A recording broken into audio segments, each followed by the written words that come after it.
Kicked out as a teen for false rumors spread by my brother, years later parents see my success, and demand money after they abandon me. I am a 28-year-old female with a twin brother. Growing up, my twin brother and I experienced very different treatment from our parents. My parents genuinely seemed convinced for some reason that my brother was destined for greatness, while I was the so-called black sheep, just because I was more interested in playing sports or making new friends than studying. They constantly compared us, which was demoralizing and bruised my self-esteem from a young age. As a child, I had to watch my brother have extravagant parties on our birthday with his friends while I was treated like an afterthought. He often had sleepovers with his friends, while I was never even allowed to bring my friends back to our place. To be honest, I loathed every minute of my childhood. The only person in the family who seemed to care about me was my grandmother. When she visited us, she always brought me my favorite chocolates and occasionally slipped a few dollars to me so that I could treat myself later. As the years passed, this blatant favoritism for my twin brother gradually transformed into emotional abuse directed at me. My parents would openly mock my grades and belittle my hobbies. It felt as though no matter how much I tried, I could never meet their expectations of being the perfect child. Although I was good at sports, they barred me from participating in extracurricular activities as they wanted me to concentrate only on studies just like my brother. It was frustrating, and I felt helpless as a child. Later in my sophomore year, I got grounded yet again, and this time, the crime? Having Snapchat on my phone. I had done absolutely nothing wrong except like all teenagers at my age I had downloaded this app to stay connected with my friends. However, according to my parents, this was a huge crime and a breach of their trust as they had forbidden me from communicating with my friends. They went batshit crazy on me and threw all my stuff around the room. They then took the doors of my hinges and told me that I would have no privacy as long as I lived under their roof. Watching my parents abuse me this way, my twin brother instead of supporting me made my life worse. The toxic environment created by our parents' unjust actions allowed him to exploit the situation to his advantage. He adopted a pattern of lying about me, falsely accusing me of things I never did so that he could get away with everything. If he stole something, he'd effortlessly shift the blame to me, and my parents, already inclined to believe the worst about me, readily accepted his lies. He would demean me in front of my friends at school and would make fun of my appearance. Despite this, I had a wide circle of friends at school because I was approachable and open to making connections. My twin, however, struggled socially, and he started to resent that I could talk to people while he, as an introvert, felt awkward. This jealousy reached a boiling point during our 14th birthday party when no one showed up for him on his birthday. I have no idea why his friends did that to him, but in stark contrast, my friends took me out for ice cream and I had an overall wonderful day. This infuriated my brother further. To take revenge, my brother began to spread false rumors at school about me where he would portray me as a spoiled brat. He would falsely tell everyone that I was allegedly physically abusing him at home since our parents loved him more. Unbeknownst to me, he took things to a disturbing level. To fabricate evidence, he would punch himself, purposefully inflicting injuries like a black eye or bruised shoulder. The next day, he would confidently walk into school, displaying the self-inflicted injuries as proof of my supposed violence and make up stories. Whenever our parents questioned him about the injuries, he would lie saying that it was due to innocent activities like playing football with his friends. The lies and his alleged black eyes started to gain traction, and people began to believe his distorted version of events. It wasn't long before whispers started circulating, and even my friends began to look at me with suspicion. At first, I noticed subtle changes. Friends who once chatted with me in the hallways suddenly became distant. Invitations to group hangouts became fewer and farther between. It was like a switch had been flipped, and people were hesitant to associate with the supposedly spoiled girl accused of violence. One day, I mustered the courage to ask my ex-best friend why things had changed between us. She opened up about how my twin brother had been spreading rumors about me. She revealed the detailed lies he had told everyone, accusing me of things I had never done. I was shocked to hear her words. The feeling was a mix of disbelief and betrayal, as if the ground beneath me had given way. My brother, someone I grew up with, was spreading lies about me, accusing me of things I would never even dream of doing. It was a betrayal that cut deep, leaving me with a knot in my stomach and a heavy heart. I confronted my brother the day after our school, but he chose to ignore me. I begged him to stop lying about me, but he smirked at me and told me that I deserved to rot alone. I was at a loss for words because his lies and behavior were starting to scare me. I wanted to talk to my parents, but I was afraid that they would believe my brother over me. The isolation stung, especially because I had always been open to making friends. It felt like my brother's jealousy-fueled lies were tearing down the connections I had built over the years. Teachers, too, began to catch wind of the rumors. It was a surreal experience, as if I were living in a parallel reality where my true self was overshadowed by the malicious stories spun by my own twin. The lies had grown beyond mere teenage gossip. They were now shaping how people truly perceived me. The nasty rumor quickly reached my principal's ears, and then my worst nightmare came true. The principal immediately called me and my brother into his room as well as our parents so we could discuss these alleged rumors. I sat there, heart pounding, as the principal demanded the truth. I hoped my brother would finally come clean, but instead, he doubled down on the lies. He straight up told the principal that, yeah, the rumors were true, and painted me as this bully who went around beating him up when our parents weren't around. I couldn't believe it. Shock washed over me as my brother continued spinning this twisted story about how I was angry at him for getting more love from our parents. It was all a bunch of lies, but he stuck to his story like glue. My mom began to cry hearing my brother's story, holding on to my brother like he was some kind of hero. My dad tried to comfort my brother, telling him that it was brave for him to speak up and that he was not going to make sure that nothing would ever happen to him after that day. I tried to defend myself, pleading with the principal that it was all made up. I felt like I was drowning in a sea of accusations, desperately trying to swim to the surface. But my brother kept at it, insisting that I was this angry, violent person taking out my frustrations on him every day. My mom's tears kept coming as she held onto my brother, giving me accusing looks. It was like fighting against a wall of belief in my brother's made-up story. My principal reprimanded me strongly, saying the school didn't tolerate bullying and these were grounds to suspend me. I pleaded with him not to suspend me, but he shook his head, saying he couldn't just let it slide. I begged him, tears streaming down my face, trying to tell him that I didn't do anything to my brother. The principal firmly told me that I would be suspended for 10 days so that others see this as an example to never bully anyone. It hit me hard, and I started crying even more, practically begging him to reconsider. My parents, angry and embarrassed by the whole situation, dragged me out of the principal's office. I didn't want to leave. I wanted to plead my case, and make them understand, but they were having none of it. We left the school, my heart heavy with frustration and humiliation. When we got home, things took a drastic turn. My dad started packing up my stuff out of the blue. I was shocked, confused, and had no idea what was happening. My mom asked him what he was doing, but he just shouted that he couldn't let me live in the same house as my brother anymore. I was crying, practically on my knees, and pleaded with my brother to tell them the truth, but he stayed cold, unmoved by my emotions. My dad continued packing my things and then threw the suitcase into our foyer. I clung to my dad's legs, still begging him not to throw me out. It was like a nightmare unfolding. He told me that a bully like me didn't deserve to live in his house and that he would ask his mother, my grandmother, to come and pick me up if she wanted to do that. It felt like the world had crumbled beneath me. I stood there in shock, surrounded by my belongings scattered in the foyer, kicked out of my own home. Eventually, my grandmother did show up. She gathered all my things and helped me place them in the car. Helping me into the passenger seat, she made sure I had my seatbelt on before walking towards my parents' front door. She rang the doorbell, and when my dad opened the door, she started to yell at him for treating me this way. With stern determination, she warned him that if he ever approached me or tried to contact me again, she wouldn't hesitate to involve the police or the CPS, since what he had done to a child like me could potentially wind up with him in jail. My mother, attempting to deflect blame, told her that it was my fault. However, my grandmother wasn't having any of it. She stood her ground, defending me, emphasizing that I was just a child who didn't deserve to be treated in such a heartless manner. That was the first time in my life I felt how powerful my grandmother was. She didn't cower down to my parents, and unlike what they believed, she trusted me. Eventually, we drove away, leaving behind my home, the only place I had ever grown up in. I can't even begin to put into words how indescribable the pain I felt during that time. I remember just crying on the bed and not eating anything despite how much my grandmother urged me to. I told her what my brother had done, and she was shocked as well. She assured me that she believed my side of the story, and I was happy that I at least had one person who had my back. When the 10 days of suspension lifted, the prospect of returning to school felt like stepping back into a lion's den. As I entered the familiar hallways, the faces of my classmates spoke volumes: judgment, whispers, and sidelong glances. The weight of the false accusations continued to linger in the air. Meanwhile, my brother blatantly ignored me and acted like I didn't exist. He had become friends with a few people who believed his side of the story and saw him as the victim of my attacks. No matter how much I tried to tell my side of the story to anyone, it fell on deaf ears. I was an outcast, branded with an unjust label that clung to me like a shadow. No matter where I went, the classroom, the cafeteria, the corridors, the eyes that met mine were filled with disdain and mistrust. I became a loner. I would keep my head down and attend all my classes, have lunch alone in the cafeteria, and would straight go back home. I had no friends, and it felt like everyone pretty much didn't want me there. Throughout all this, my parents never once called to check up on me. My grandmother would constantly remind me that this was not my fault and that life would eventually be okay. I graduated high school with good grades and was looking forward to college, where hopefully I would have a better life. It was only when I went away to college that I first experienced what freedom felt like for the first time. No one was watching over my shoulders, no one was comparing my grades, and no one was trying to compete with me. I met people and formed friendships with like-minded individuals.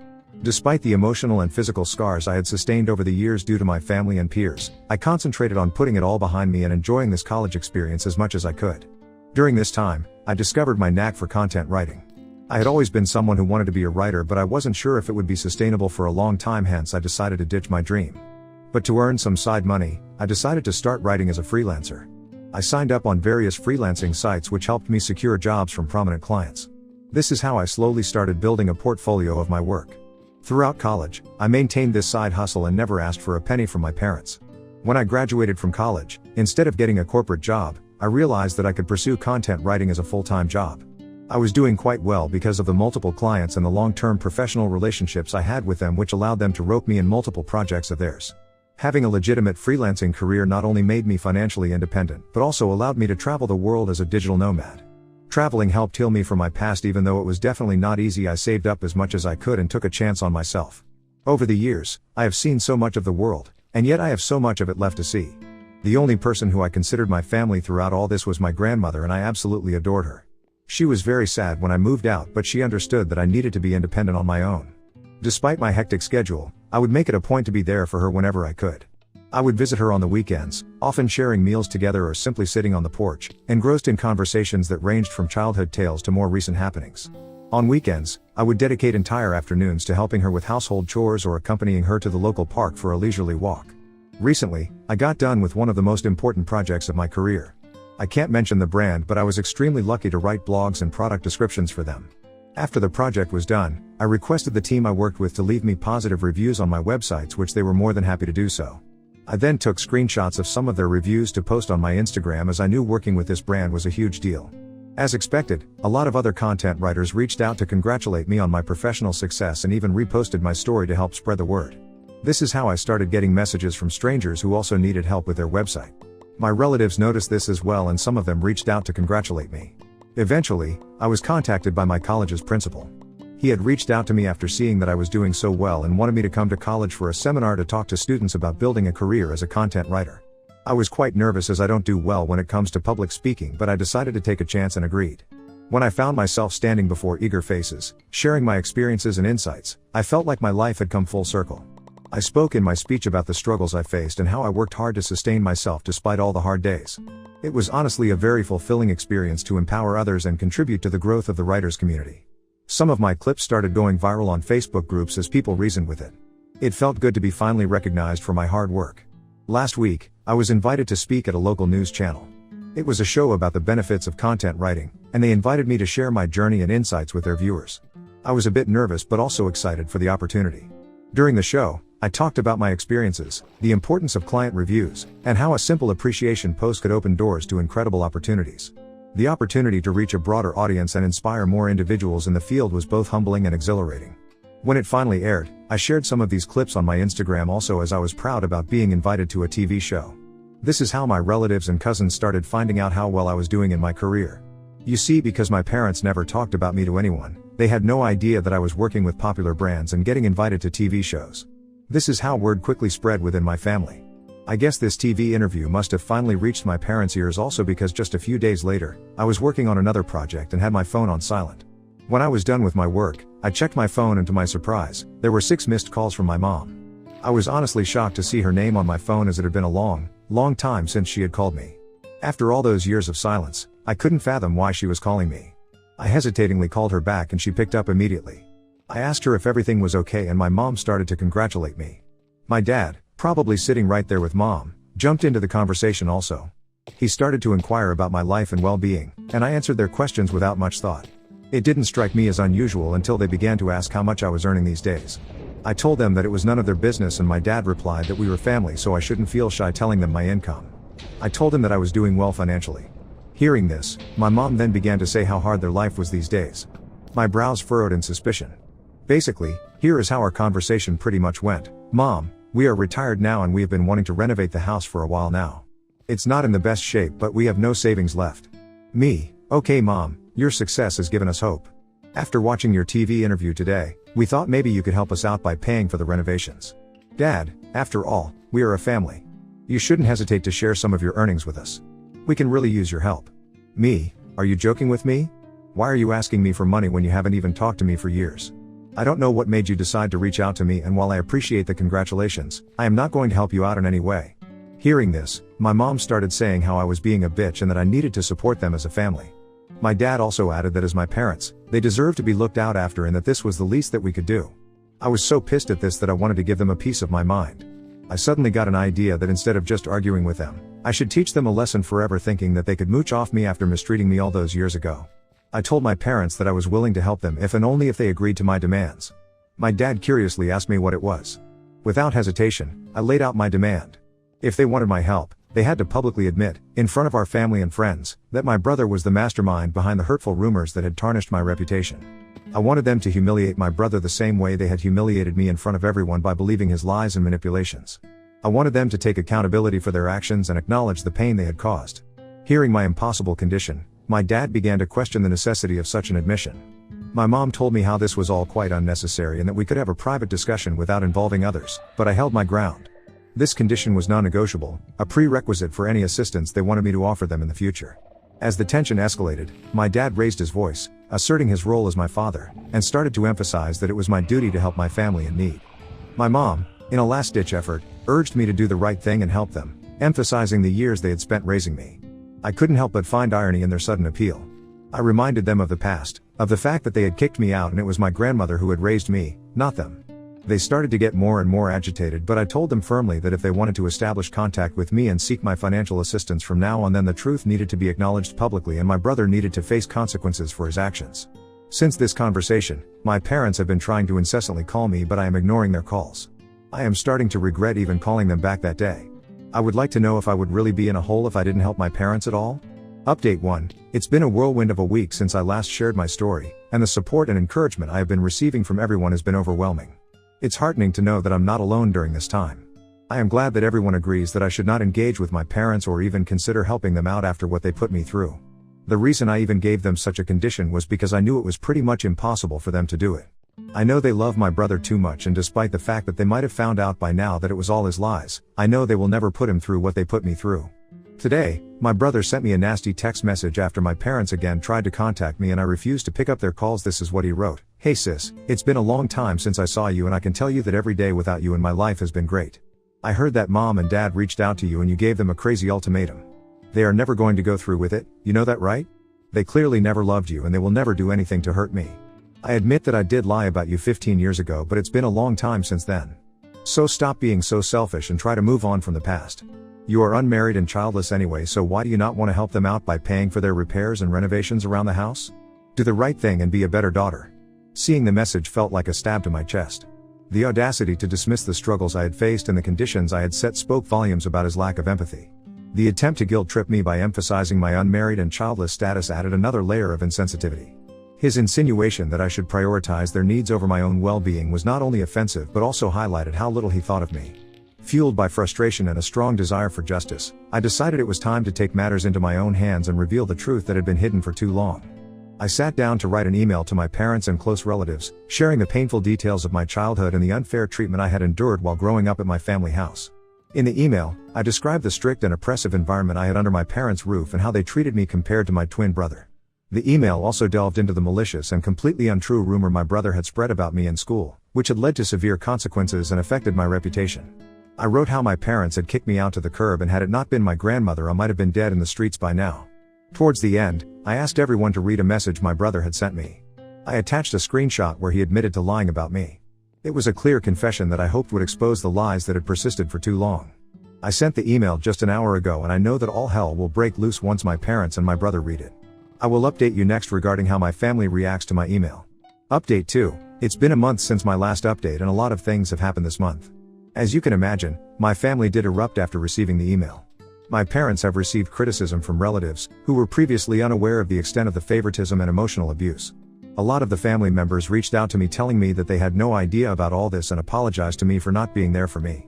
My brother and my parents sent me a barrage of text messages that were starting to get more abusive and violent, so I decided to reach out to a lawyer who sent them a notice of cease and desist. It basically warned them to not contact me further, and if they did, they would have to face dire legal consequences. I guess this must have scared them straight because they stopped contacting me. My grandmother thinks I have done the right thing by letting everyone know what happened and supports me 100%. She is the only person who matters to me, so I am glad she has my back. Update 3. It's been 2 months since my last update. I am happy to report that everything in my life is going well for now. Professionally, my content writing business has been flourishing. The invitations to speak at seminars and podcasts continue to roll in, solidifying my position as a respected figure in my line of work. I am as close to my grandmother as ever. I took a 1-week break from my work recently so I could spend some quality time with her. She is into gardening these days and educated me a lot about various flowers and herbs in her garden. The moments I spent with her, whether sharing meals, engaging in heartfelt conversations, or simply enjoying each other's company, are my favorite and cherished memories. My family has not contacted me after the letter they received from my lawyer, so I am happy that they are staying away from me. Personally, I have started going to therapy, so hopefully I can work on healing myself. I think this will be the last update for now.